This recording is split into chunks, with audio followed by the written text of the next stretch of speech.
right, let's talk about the Las Vegas Raiders here for a little bit. Look, it's been obviously an eventful offseason for the Raiders for a lot of the right reasons. Of course, the hiring of Antonio Pierce and a lot of the other decisions the Raiders have been making shows that they are fixing this franchise, addressing a lot of their issues, certainly in the locker room, certainly in the culture, getting things back to that Raider way, which is definitely a good sign. But let's not forget, the Raiders have actually made some really smart moves, even if those haven't gotten the attention over the offseason as well. And I think one move in particular that's really, really smart, we've got some analytics to break down as to why, was letting Josh Jacobs walk, not pay him big money in free agency, and bring in Alexander Mattison, a different running back from the Minnesota Vikings, to be one of the running backs going forward. And let's go deep into the analytics and pull out some data for you guys to show exactly why this was so smart. So our first graph here for you on the left, you're going to see 2023 rushing yards, Mattison and Jacobs. And on the right, you're going to see their annual cap hit for 2024 season, or their annual cap hit in terms of the new contracts those two players signed this offseason.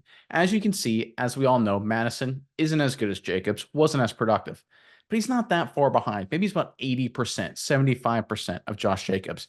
But if you look at that annual cap hit on the right there, he's 10% of the dollars. Again, 80% of the player for 10% of the dollars.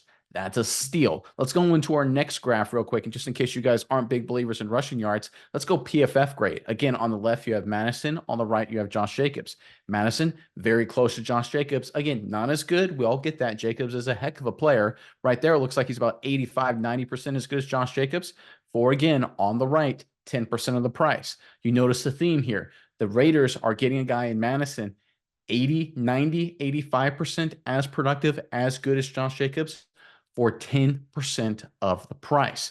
As much as we've talked about the Raiders this offseason, rebuilding their culture, doing a lot of great things in the locker room, they've also done a lot of really smart moves in terms of how they're building the roster with the salary cap. I think along with the Antonio Pierce culture hire, I think the addition of Tom Telesco and making smart moves has had a big impact for the Raiders as well, and will continue to have a big impact.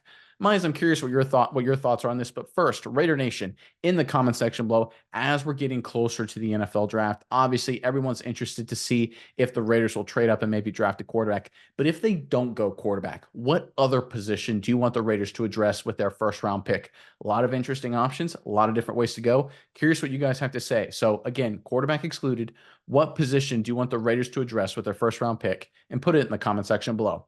But Miles, give me your thoughts on what the Raiders did at the running back position and just everything with Las Vegas right now. Yeah, and like when you look at the numbers and you put it in this sort of way, dollars to production type of sense, it seems pretty crazy to keep Josh Jacobs, wouldn't you say? $12 million a year for a guy who's, I'd say, within 5%, maybe at times 10% if you stretch it. Let's meet in the middle. Let's say 7% less of a player than Josh Jacobs.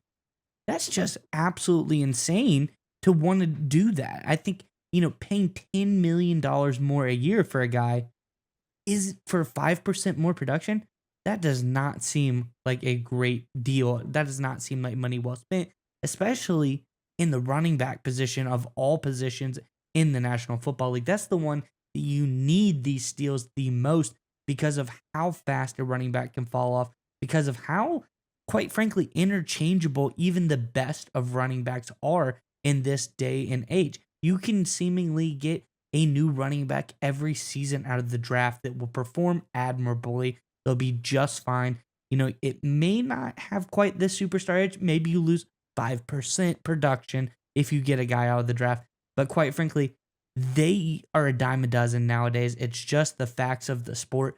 And paying $10 extra million a year for a guy like Jacobs seems asinine. It just seems crazy. And I really like you said, the new Raiders culture, the new style. Alexander Mattison kind of has that.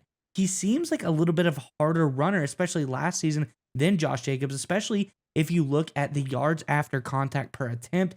Josh Jacobs has 2.35 yards after contact per attempt last season, where on the other hand, Alexander Mattison has 2.76 yards after contact per attempt last season. You look at explosive runs of 10 plus yards, Josh Jacobs has 9 of those runs. Alexander Mattison has 17.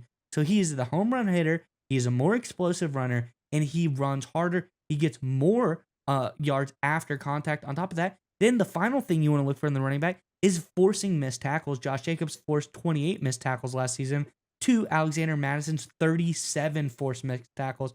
So I think just, by explosiveness, hard running, Alexander Mattison just seems on paper like a great running back to fit the style of the Raiders overall. I just think this was a really good move.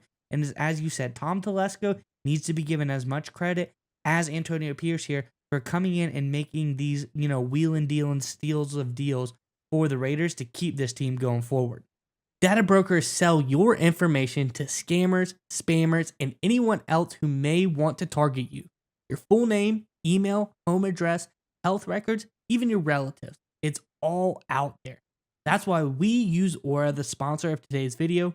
Aura shows us which data brokers are selling our information and automatically submits opt-out requests for us. Cleaning up our information not only reduces the amount of that stupid spam we all get, but it also protects us from hackers who could use this information to help them access our social media accounts, bank accounts, and other sensitive information.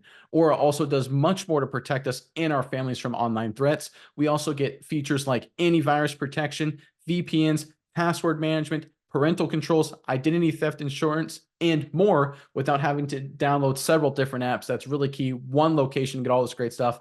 It's really easy to set up. And the best of all, we get everything at one affordable price. And you may already have one or two of these tools already, but not having Aura is like locking the front door and leaving the back door wide open. Aura is always on, doing the hard work to keep you safe so you can focus on other tasks and have peace of mind. We value our privacy and we value yours. You can go to aura.com/Saturday to start your 2-week free trial. Also, link below in the description. Again, aura.com/Saturday for your free 2-week trial.